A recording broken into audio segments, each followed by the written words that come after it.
Philippines! Okay guys, gumagawa lang ako dito ng tuna salad for Tami para sa lunch niya. So usually dyan yan si Habs, walang pakialam, ganon. So yun, sobrang nosy niya, gutom ata ito. So iniwan ko sandali, meron akong kukunin paminta. Hoy! Ginoo ko! Hoy! Hey!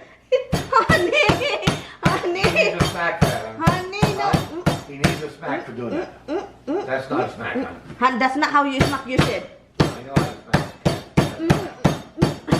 Honey, he really did it, honey. Yeah, you're not supposed to let him do that. He needs a beating for that. No! Yes. No! Look at this, he doesn't listen, no? Because you didn't smack him. I did. You didn't. I watched what you did, hon. Han, you said Let's tap play in the the game. nose. What? You said tap in the nose.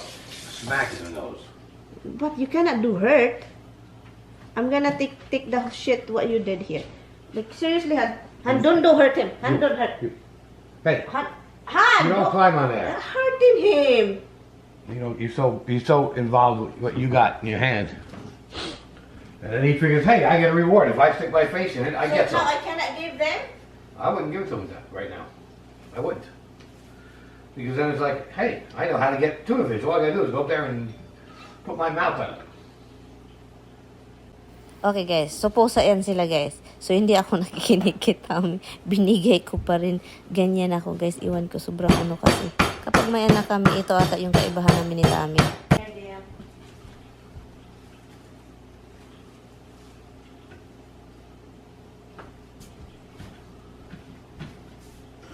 Just turn around and that's it. You got two horns on your head. I don't. So what is the difference between you and me about Hubs yesterday? I have a mustache and a beard. You only have a mustache. Honey, no. What is the difference? Hubs yesterday when she's eating the turkey, the tuna. No, listen. What is the difference if we have a kid? No, there are rules. There are rules. I know the rules. Hobbs rules. He does not go on the table and grab his own food. No, but he did. Climb. Then you smack him. I did. You don't sit there. I did kind of like that. You did this. You did. That's what you should. That's what you always did to him. So. No, I don't. I do that. Whack down. That hurts. You always isolate. That hurts. It doesn't hurt. That hurts. But he knows it's not play. With you, it's just play. The minute after you do it, he's climbing back on there. So yeah, but when I do it, he jumps down and goes and sits in his office waiting. So what do you think? Am I the strict or you're the strict one? No, you are not the strict one. I'm the strict. No. I'm the strict one. You get mad, and you'll get mad at him. He won't have a clue why you're mad at him, and you'll get yelled at him. But not, I mean, the strict is correcting him when he does something wrong, not just when you're having a bad day. No, Han, he did. But that one, you shouldn't be hurting him, but eating just the food like that. I didn't. I know he's not allowed. Did you hear him scream? Did you hear him squeal? Did you hear him make any noise? I know, No, Tommy, he doesn't, but he's not used to that. That's right. Because usually he's good. But when you're not good, you get a smack, just like anybody else here who's not good. What? Dimples gets a smack when she's not good. What? So Hobbs is special that way? He is special. You're the only one that keeps saying it. He is special. Because he's earned that position by being so good. Look at that, he guys. He has favoritism. Yes, it's your favoritism. Doesn't matter. Dimples is the one who's always with me. Figure it out. Because he's attention seeker. Because she wants somebody who will give her attention, and yes. So yun guys. I will do that. You will yell, get down. Yeah, guys, that's the thing about me and Tami. Tami, I am the strict mama. But Hobbs is not usually a bad. He is not bad, guys. He's just yesterday for some reason. He is so starving. If you let them do it, I didn't. They will do it again. And then I told her, don't give him any of the tuna fish because we were going to give him some. Now don't give him any because you don't reward him with doing bad things. So what'd you do? When I wasn't looking, she went in there and gave him the tuna fish. So now, now in his head, he says, oh, if I want something, all I got to do is go in there and put my mouth on it and then they'll give it to me. How do you know I did? What, am I stupid? I thought you do. Quiet. I did. You smell like tuna breath. Because he ate already. Okay, guys, that's really it, guys, because he was cute, guys, when he does it. But as long he's not doing it when people's around. That's the problem. It is cute, but it's a habit, and it's a bad habit. And if they get away with it once, they'll keep doing it. Guys, he is our kid. If they don't get punished, they will continue to do it. And then next time, she'll be serving dinner. She'll have friends over. She'll put the food on the table. She'll turn around and get more food, and he'll come up and grab something. Guys, he's a good boy. You know, he is somebody who is not a cat lover, animal lover here. Guys, if you guys are not animal lovers, so you won't really get it why we treat them that way. And no kissing, no hugging. It's a different story if you don't love animals. Well, the deal with animals is basically it's like everything. You get back what you put in. If you give them love, they give you love back. That's the way it works. Anyway, thank you guys for watching sa Habs eating our turkey. Bye, guys. First of all, it was my tuna, not our tuna. Second, oh my God. Second, I didn't care. I was the one who told her to give him some, but not to let him take it off the table himself. Look at that. It's not mine, guys. It's his. Well, would you eat it? No. Right, there you go. Because she doesn't eat American tuna. It has to be century tuna. Which probably doesn't come from the Philippines. It probably comes from Thailand. No, it's Philippines. Made in Philippines. Oh, okay. You sure? Or is it Canada in the Philippines? the can in the Philippines. I want to see the can and see if that's true. Look at him, guys. He's shaved. He's shaved. Look at him. Hi, guys. Fireworks, but you don't do fireworks in the Philippines, do you? Huh? Seriously.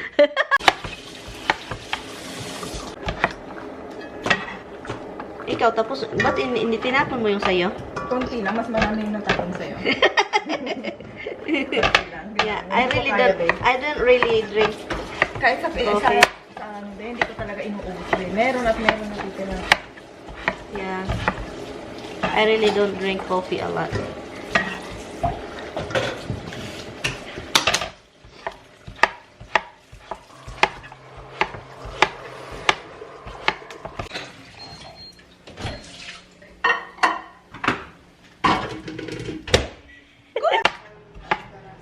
Tell him we both say happy birthday. Where is the party? Tell him where is the party. Hi guys! Finally, andito na tayo, nag-vlog na tayo guys. It's almost, it's 11 o'clock pa. And kumain kami kanina. Naghugas kami ng pinggan. Pagkatapos ngayon, nagutom guys sa mga ka-chika-chika namin kasama si Mr. guys.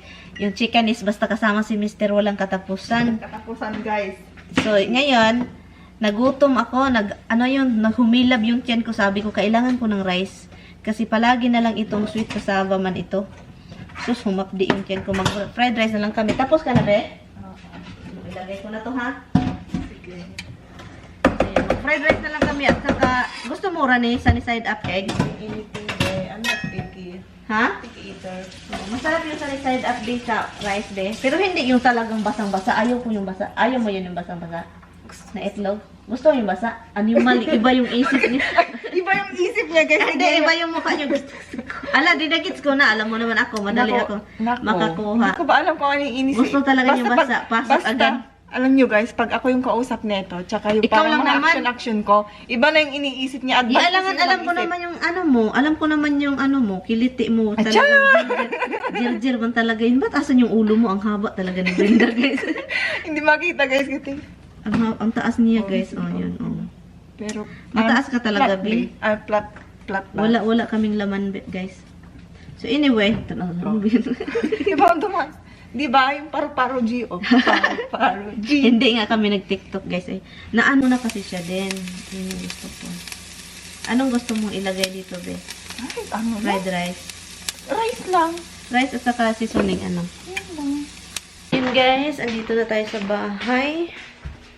Ay, ang dami kong gawain. Kuha lang ako ng sa basement yung chicken na dinipros ko.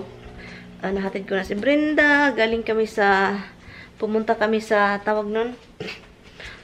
Pumunta kami sa Goodwill nang hanap ng dress niya ba. Pero wala mang nakitang dress siya. Kasi puro masikip. Manipis si Brenda pero, payat si Brenda pero kailangan niya ng maluwag-luwag na ano. Kasi yung napili niya, nagustuhan niya is ano. But anyway, so ngayon pagkatapos dun, pumunta kami Filipino store. Bumili lang ako nito at saka malunggay. Ito. At saka ito. Yun lang naman yung binili ko, guys. And,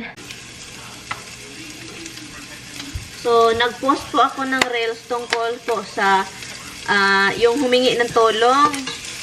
So, ngayon, ini-explain ko doon, nagpasensya ako dahil hindi ako makapagbigay kasi maraming humingi. O, diba? Kasi nag-giveaway nga ako and then, of course, akala ng iba makapagbigay ako sa lahat. So, yun, humingi ako ng pasensya kasi unahin ko muna yung pamilya ko.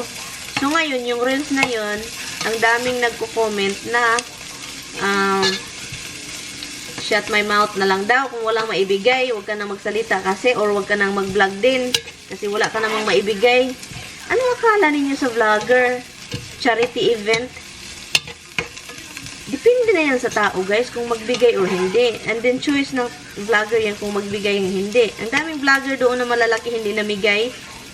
Ako, nag-giveaway naman ako. Katulad ng iba dyan, nag-giveaway, okay? Kasi gustong parang maibigay sa, makaano sa followers. Pero yung iba kasi parang, iwan ko talaga, oy, utak! Ang utak ng Pinoy! Ginoo ko. Sabihan pa tayo na huwag ka nang mag-vlog, wala ka namang maibigay. Or huwag ka nang magkuda dyan kasi wala ka namang maibigay. O huwag ka nang ano kasi wala ka namang kwenta. So yun. Wala kang maibigay. Parang anong akala nyo sa amin? Akin? Anong akala mo sa akin? Naluka talaga ako. Wala, gulay na halaman. Wala. Ito. Ang sarap ng gulay.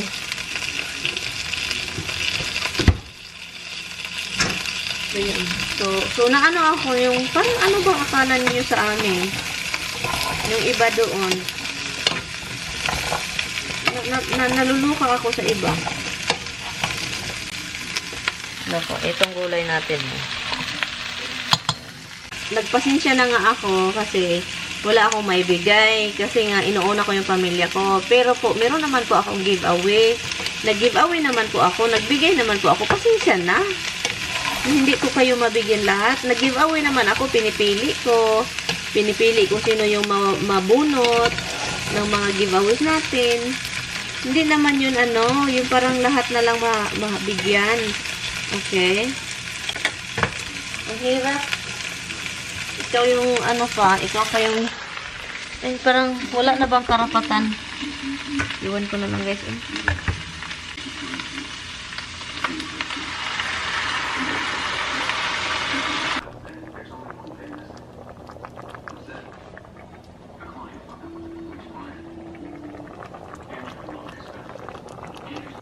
Maganda talaga pag may pusa, guys.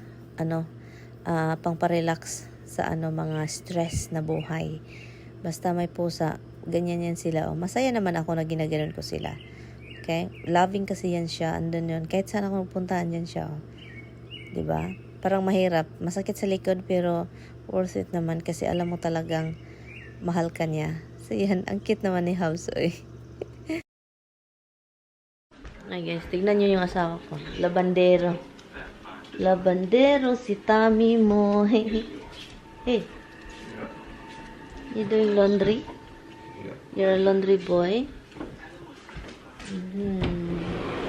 Hey guys, i-end ko ng vlog. Pagod lang ako guys. Thank you guys so much for watching.